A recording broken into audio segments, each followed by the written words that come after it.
When someone you love is far away, the mind naturally searches for physical substitutes. For centuries, people have held on to handwritten letters, examining the ink and the creases, trying to extract a physical connection from a piece of paper to ease the sting of distance. Today, stories often portray this kind of separation as a destructive force, a dramatic, tearing anxiety that leaves people isolated while the world rushes past. But the actual day-to-day reality of longing is usually much quieter. In his famous sequence of poems addressed to the fair youth, William Shakespeare captured that quieter reality. Sonnet 47 stands out from his darker, more anxious work because it feels remarkably gentle.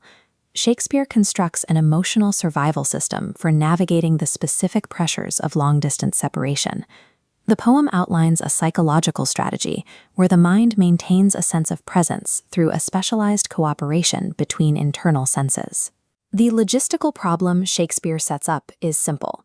The speaker is separated from the person he loves and cannot physically look at them. This physical distance creates an immediate internal vacuum. The eyes are suddenly starved of the image they want to see, and the heart feels deprived of affection. To fix this, Shakespeare introduces a highly unusual concept. He says his heart and his eyes have agreed to form a literal league, a working alliance. To survive the pain of absence, the speaker has to split the heavy lifting. Perception and emotion agree to share the burden of keeping the relationship intact. In the opening lines of the poem, the heart and the eyes sit down like negotiators. Each one has something the other desperately needs. They agree on a strict division of labor. The eyes are solely responsible for gathering the physical image of the beloved, while the heart is responsible for holding on to the emotional depth of the connection. This personification draws from 17th century science. During the Renaissance, many believed love was triggered by a physical process starting at the eye. Seeing beauty allowed a literal substance to enter the pupil, travel down the optic nerve, and move directly into the body. From there, the visual stimulus would travel straight down into the chest, lodging itself deep within the chambers of the heart. The poem takes this scientific concept and turns it into a negotiation. The eyes take in the beauty, but the heart provides the home for it. By giving these organs their own distinct desires and responsibilities, Shakespeare develops a psychological framework to explain exactly how we manage to carry other people inside of us when they walk out of the room. He explains this process using the language of a banquet. The words feast and banquet appear repeatedly throughout the text to describe the act of remembering. When the beloved is gone, the eyes begin to starve. So the heart steps in and hosts a banquet, feeding the eyes with rich mental pictures and stored memories to keep them satisfied.